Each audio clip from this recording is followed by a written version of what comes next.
ಏರಿದ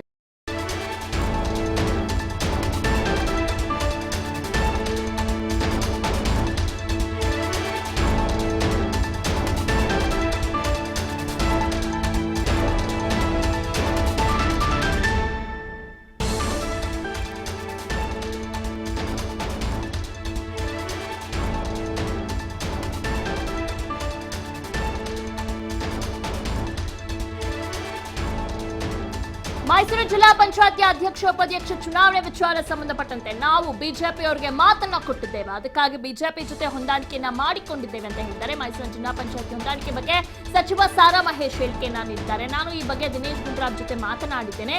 ಸ್ಥಳೀಯ ಮಟ್ಟದ ಪರಿಸ್ಥಿತಿಗೆ ಅನುಗುಣವಾಗಿ ನಿರ್ಧಾರವನ್ನ ತೆಗೆದುಕೊಳ್ಳಲಾಗಿದೆ. ನಾವು ಈ ಸಂದರ್ಭದಲ್ಲಿ ನಿರ್ಧಾರ ಬದಲಿಸಲು ಸಾಧ್ಯವಿಲ್ಲ.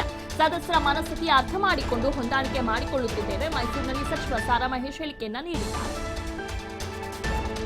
ಓಕೆ, ಬಗ್ಗೆ ಇನ್ನಷ್ಟು ಮಾಹಿತಿಯನ್ನ ನೀಡ್ತಾರೆ ನಮ್ಮ ಪ್ರತಿನಿಧಿ ಸುರೇಶ್. ಈಗ ಜೆಡಿಎಸ್ ಮತ್ತು ಬಿಜೆಪಿ ಮೈತ್ರಿನ ಮುಂದುವರಿಸಲು ನಿರ್ಧರಿಸಿದ್ದಾರೆ. ಆದ್ರೆ ಎಲ್ಲೋ ಒಂದ್ ಕಡೆ ಕಾಂಗ್ರೆಸ್ಗೆ ಇದು ಒಂದ್ ರೀತಿ ಮುಖಭಂಗ ಅಂತಾನೆ ಹೇಳ್ಬೋದು. ಯಾಕಂದ್ರೆ ಮೈತ್ರಿ ಸರ್ಕಾರ ಇರೋದ್ರಿಂದ ಕರ್ನಾಟಕ ರಾಜ್ಯದಲ್ಲಿ ಇದು ಒಂದ್ ರೀತಿ ಅವರಿಗೆ ನುಂಗಲಾರದಂತ ತುತ್ತು ಅಲ್ವಾ?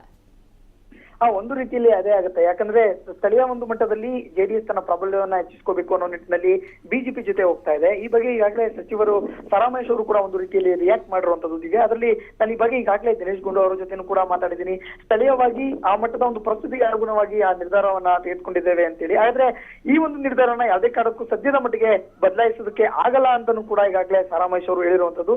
ಹಾಗಾಗಿ ಸದಸ್ಯರ ಒಂದು ಮನಸ್ಥಿತಿ ಆಗಿರುತ್ತೆ, ಆ ಒಂದು ಅನುಗುಣವಾಗಿ ಈ ತೀರ್ಮಾನವನ್ನ ಮಾಡ್ಕೊಂಡಿರುವಂತದ್ದು. ಹಾಗಾಗಿ ಕಾಂಗ್ರೆಸ್ನ ಒಂದು ಸಂಬಂಧ ವಿಚಾರ ನೋಡೋದಾದ್ರೆ ಎಲ್ಲೋ ಒಂದ್ ಕಡೆ ಈಗ ಒಂದು ಸದ್ಯದ ಮಟ್ಟಿಗೆ ಸ್ಥಳೀಯ ಒಂದು ಮಟ್ಟದಲ್ಲಿ ಚೆನ್ನಾಗಿಲ್ಲ, ಅದೇ ಸೂಕ್ತವಾಗಿಲ್ಲ. ಎಲ್ಲರೂ ಕೂಡ ಈಗಾಗಲೇ ಕಾಂಗ್ರೆಸ್ ನಲ್ಲಿ ಆ ಜೆಡಿಎಸ್ ಜೊತೆ ಹೋಗ್ಬಾರ್ದು ಅನ್ನೋ ನಿಟ್ಟಿನಲ್ಲಿ ಇದ್ದಾರೆ. ಹಾಗಾಗಿ ಬಿಜೆಪಿ ಅವರ ಜೊತೆ ಜೆಡಿಎಸ್ ಈ ರೀತಿಯಾಗಿ ಹೋಗ್ತಾ ಇದೆ ಅನ್ನೋ ಒಂದು ಮಾತುಗಳನ್ನ ಸ್ವತಃ ಸಾರಾ ಮಹೇಶ್ ಅವರು ಈಗಾಗಲೇ ಹೇಳಿಕೆಯನ್ನ ಕೊಟ್ಟಿರುವಂತದ್ದು. ಆ ಹೇಳಿಕೆಗೆ ಅನುಸಾರವಾಗಿನೇ ಎಲ್ಲೋ ಒಂದ್ ಕಡೆ ನೋಡೋದಾದ್ರೆ ಸ್ಥಳೀಯ ಮಟ್ಟದಲ್ಲಿ ಕಾಂಗ್ರೆಸ್ ಮತ್ತೆ ಜೆಡಿಎಸ್ಗೆ ಸರಿಯಾಗಿ ಹೊಂದಾಣಿಕೆ ಇಲ್ಲ ಅಂತೇಳಿ ಇಲ್ಲಿ ಸ್ಪಷ್ಟವಾಗುತ್ತೆ. ಜೊತೆಯಲ್ಲಿ ಈಗಾಗಲೇ ಬಿಜೆಪಿ ಜೊತೆ ಹೋಗೋದಕ್ಕೆ ಎಲ್ಲಾ ರೀತಿಯ ಸಿದ್ಧತೆಗಳು ಕೂಡ ಮಾಡ್ಕೊಂಡಿರುವಂತದ್ದು. ದಿವ್ಯಾ, ಓಕೆ, ಹಾಗಿದ್ರೆ ಮುಂದೆ ಅಟ್ ಎನಿ ಚಾನ್ಸಸ್ ಕಾಂಗ್ರೆಸ್ ಸರ್ಕಾರ ಏನಾದ್ರು ಮತ್ತೆ ಕಾಂಗ್ರೆಸ್ ಅವ್ರು ಏನಾದ್ರು ಮಧ್ಯಪ್ರವೇಶ ಮಾಡಿದ್ರೆ ಏನ್ ಮಾಡ್ಬೋದು? ಓಕೆ ಸುರೇಶ್, ನಿಮ್ಮನ್ನ ಮತ್ತೆ ಸಂಪರ್ಕಿಸ್ತೀವಿ. ಹಾಗೆ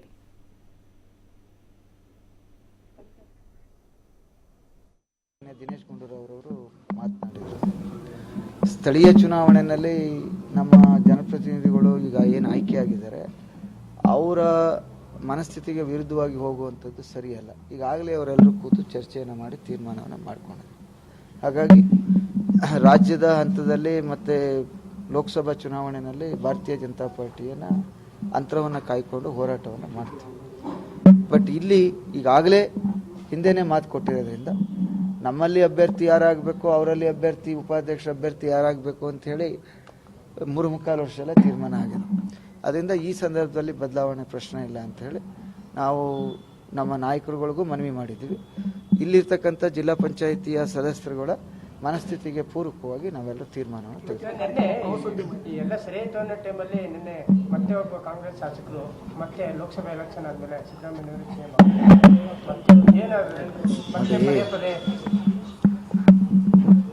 ಈಗ ಈ ರಾಜ್ಯದ ಮುಖ್ಯಮಂತ್ರಿಗಳು ಮಾನ್ಯ ಕುಮಾರಣ್ಣರವರು ಇದ್ದಾರೆ. ಅವರ ರಾಜ್ಯದ ರಾಷ್ಟ್ರದ ಎಲ್ಲ ನಾಯಕರುಗಳು 5 ವರ್ಷ ಮುಖ್ಯಮಂತ್ರಿಗಳು ಕುಮಾರಸ್ವಾಮಿ ಅವರೇ ಅಂತ ಹೇಳಿ ಹೇಳಿರ್ತಕ್ಕಂಥದ್ದನ್ನ ತಾವು ನೋಡಿದ್ದೀರಿ. ಸದ್ಯಕ್ಕೆ ಅದು ಯಾವುದು ಖಾಲಿ ಇಲ್ಲ. ಮೋಸ್ಟ್ಲಿ ಆ ಶಾಸಕನಿಗೆ ಯಾವುದಾದ್ರೂ ಚೇರ್ಮನ್ನೋ ಮಂತ್ರಿನೋ ಮಾಡಲಿ ಅಂಥೇಳಿ ಅವ್ರನ್ನ ಓಲೈಸ್ಕೊಳ್ಳುವಂಥ ಕೆಲಸಕ್ಕೆ ಈ ರೀತಿ ಸ್ಟೇಟ್ಮೆಂಟ್ಗಳನ್ನ ಹೇಳ್ಬೋದು. ನಾವು ಸಹ ಮಾತನಾಡ್ಬೋದು. ಬಟ್ ನಮಗೆ ನಮ್ಮ ರಾಷ್ಟ್ರದ ನಾಯಕರು ಸೂಚನೆಯನ್ನು ಕೊಟ್ಟಿದ್ದಾರೆ. ಏನೇ ವಿಚಾರಗಳಿದ್ರೂ ಪಕ್ಷದ ವೇದಿಕೆಯಲ್ಲಿ ಚರ್ಚೆ ಮಾಡಬೇಕು, ಬಹಿರಂಗವಾಗಿ ಹೇಳಿಕೆ ಕೊಡಬಾರ್ದು ಅಂತ ನಾವು ಕಾದು ನೋಡ್ತಾ ಇದ್ದೀವಿ. ಈಗಲೂ ತಮ್ಮ ಮೂಲಕ ಮನವಿ ಮಾಡುವಂಥದ್ದು ಅವರಿಗೆ ಸ್ವಲ್ಪ ಸೂಕ್ಷ್ಮವಾಗಿ ಎಚ್ಚರಿಕೆಯನ್ನು ಕೊಡುವಂಥದ್ದು. ಹಂಪಿ ಉತ್ಸವಕ್ಕೆ ಈಗಾಗಲೇ ಮಾನ್ಯ ಮುಖ್ಯಮಂತ್ರಿಗಳ ಸೂಚನೆ ಮೇರೆಗೆ 3 ಕೋಟಿ ಹಣವನ್ನು ಬಿಡುಗಡೆ ಮಾಡಿದ್ವಿ. ಕನ್ನಡ ಸಂಸ್ಕೃತಿ ಇಲಾಖೆಯಿಂದ ಸಹ ಹಣ ಬಿಡುಗಡೆಯಾಗಿದೆ. ಉತ್ಸವ ಅಲ್ಲಿಯ ಸ್ಥಳೀಯ ನಾಯಕರು ಯಾವತ್ತು ಅಂತೇಳಿ ದಿನಾಂಕವನ್ನು ನಿಗದಿ ಮಾಡಿ ಮಾಡ್ತಾರೆ.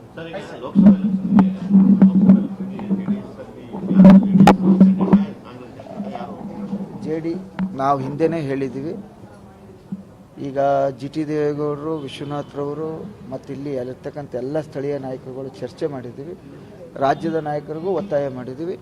ಇದನ್ನು ಹೆಚ್ಚು ಸ್ಥಾನಗಳನ್ನು JDS ಪಡ್ಕೊಂಡಿರೋದ್ರಿಂದ ವಿಧಾನಸಭೆಯಲ್ಲಿ ಈ ಲೋಕಸಭೆಯಲ್ಲಿ ನಮಗೆ ಬಿಟ್ಕೊಡ್ಬೇಕು ಅನ್ನುವಂಥ ಒತ್ತಾಯವನ್ನು ಮಾಡಿದ್ದೀವಿ. ನಮಗೂ ವಿಶ್ವಾಸ ಇದೆ ಕಾಂಗ್ರೆಸ್ ನಾಯಕರು ಇದು ಮಾನ್ಯ ಸಿದ್ದರಾಮಯ್ಯರಾದಿಯಾಗಿ ಇಲ್ಲಿ JDSಗೆ ಸಹಕಾರವನ್ನು ಕೊಡ್ತಾರೆ ಅಂತ ಅನ್ಕೊಂಡಿದ್ದಾರೆ. ಅದನ್ನ ನಮ್ಮ ನಾಯಕರುಗಳು ಕೂತು ತೀರ್ಮಾನ ಮಾಡ್ತಾರೆ.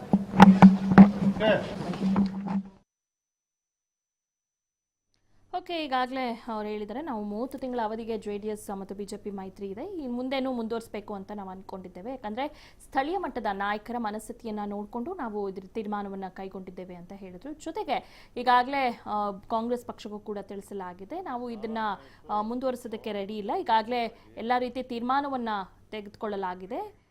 ಅಂದು ಚಿಕ್ಕಮಾದವರು ಶಾಸಕರಾಗಿದ್ದರು.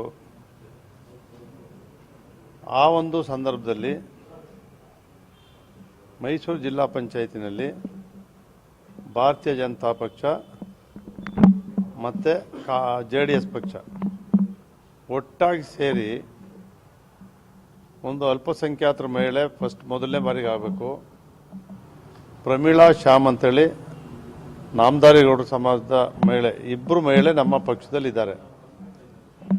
ಅವ್ರಿಗೊಬ್ಬರಿಗೂ ಇವರು 30 ತಿಂಗಳು ಅವ್ರು 30 ತಿಂಗಳು ಅಂತೇಳಿ ನಾವು ಏನು ತೀರ್ಮಾನ ಮಾಡಿದ್ವಿ. ಅದರ ಪ್ರಕಾರ ಜಿಲ್ಲಾ ಪಂಚಾಯತಿ ಆಡಳಿತ ನಡೆಸ್ತಾ ಇದೆ. ಭಾರತೀಯ ಜನತಾ ಪಕ್ಷಕ್ಕೆ ಉಪಾಧ್ಯಕ್ಷ ಸ್ಥಾನ ಕೊಟ್ಟಿದ್ವಿ.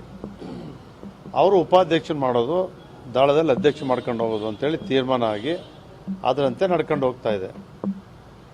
ನಮ್ಮ ಸಾರಾ ಮಹೇಶು ಜೊತೆ ಮಾತಾಡಿದ್ರಂತೆ. ನನ್ನ ಜೊತೆ ಯಾವುದೇ ಕಾಂಗ್ರೆಸ್ ಮುಖಂಡರಾಗಲಿ ಯಾರೂ ಕೂಡ ಮಾತನಾಡಲಿಲ್ಲ. ನಿನ್ನೆ ಸಭೆ ಕರೆದಿದ್ವಿ ಸದಸ್ಯರುಗಳ ಅಭಿಪ್ರಾಯ ಪಡೀಲಿಕ್ಕೆ. ಆ ಸಂದರ್ಭದಲ್ಲಿ ಸಾರಾ ಮಹೇಶ್ ಅವ್ರ ಜೊತೆ ದಿನೇಶ್ ಗುಂಡೂರಾವ್ ಮಾತಾಡಿದ್ರಣ್ಣ. ನಾನು ಅವ್ರಿಗೆ ಹೇಳ್ಬಿಟ್ಟಿದ್ದೀನಿ ಸ್ಪಷ್ಟವಾಗಿ, ನಮ್ಮವರು 5 ವರ್ಷ ತೀರ್ಮಾನ ಮಾಡ್ಕೊಂಡಿದ್ದಾರೆ, ಅದರಂತೆ ನಮ್ಮ ಜಿಲ್ಲಾ ಪಂಚಾಯತಿ ನಡೆಯುತ್ತೆ ಅಂತಕ್ಕಂಥದ್ದು ಹೇಳಿದ್ದೀನಿ ಅಂತೇಳಿ ಸಾರಾ ಮಹೇಶ್ ಅವರು ನಿನ್ನೆ ಮೀಟಿಂಗಲ್ಲಿ ಹೇಳಿದ್ರು. ಅಷ್ಟು ಮಾತ್ರ ಗೊತ್ತು ನನಗೆ. ಹಂಗೆ ಇಲ್ಲೇ ಮಹೇಶ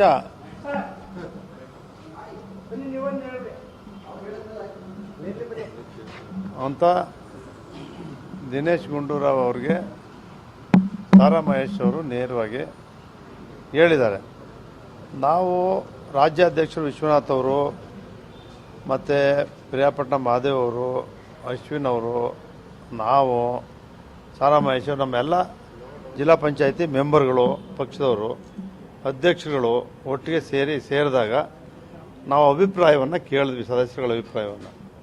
ಅವರು ಇಲ್ಲ ನಮ್ಗೆ ಒಪ್ಪಂದ ಆಗಿದೆ, ನಾವು BJP ಈ ಬಾರಿ ನಮ್ಮ ಅವಧಿ ಇರೋವರೆಗೆ ನಾವು BJP ಜೊತೆನೇ ಇರ್ತೀವಿ, ನಾವು ಕಾಂಗ್ರೆಸ್ ಜೊತೆ ನಾವು ಹೋಗಲ್ಲ ಅಂತಕ್ಕಂಥ ವಿಚಾರವನ್ನು ಎಲ್ಲ ಸದಸ್ಯರುಗಳು ಒಕ್ಕೊರಲಿನಿಂದ ಅವ್ರು ಹೇಳಿದರು. ಹಂಗಾಗಿ ಅವರೆಲ್ಲರೂ ಕೂಡ ನಾವು BJP ಜೊತೆ ಹೋಗಬೇಕು ಅಂತಲೇ ತೀರ್ಮಾನ ತಗೊಂಡಿದ್ದಾರೆ ಸದಸ್ಯರುಗಳು. ಅದರಿಂದ ನಾವು ಅದಕ್ಕೆ ವಿರುದ್ಧ ಹೋಗೋಕ್ಕಾಗಲ್ಲ ಅಂತ ಅನಿಸುತ್ತೆ.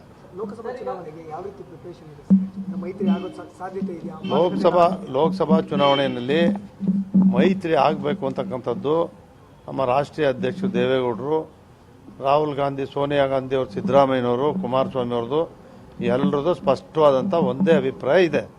ಲೋಕಸಭಾ ಚುನಾವಣೆಯಲ್ಲಿ ಒಂದಾಗಿ ಹೋಗಬೇಕು.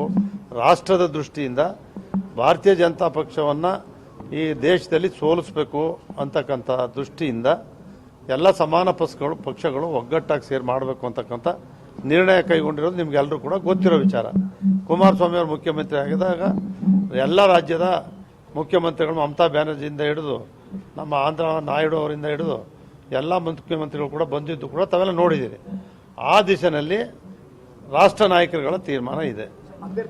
ಆಕಸ್ಮಿಕವಾಗಿ ಅಲ್ಲ, ನಾವು ಹೇಳ್ತಿರೋದು ಹೊಂದಾಣಿಕೆ ಆಗದೆ ಹೋದಂಥ ಸಂದರ್ಭದಲ್ಲಿ ನಮ್ಮ ಪಕ್ಷನೂ ಕೂಡ ನಮ್ಮ ಸ್ವತಂತ್ರವಾದಂಥ ಅಭ್ಯರ್ಥಿಯನ್ನು ಜನತಾದಳದಿಂದ ಸ್ಪರ್ಧೆ ಮಾಡಬೇಕು ಅಂತಕ್ಕಂಥದ್ದಕ್ಕೆ ಮುಖ್ಯಮಂತ್ರಿಗಳು, ರಾಜ್ಯಾಧ್ಯಕ್ಷರು, ರಾಷ್ಟ್ರಾಧ್ಯಕ್ಷರು ಎಲ್ಲರೂ ಕೂಡ ರಾಜ್ಯದ ಪ್ರತಿಯೊಂದು ವಿಭಾಗ ಮಟ್ಟದ ಸಭೆಯನ್ನು ಇವತ್ತಿಂದ ನಡೆಸ್ತಾ ಇದ್ದಾರೆ.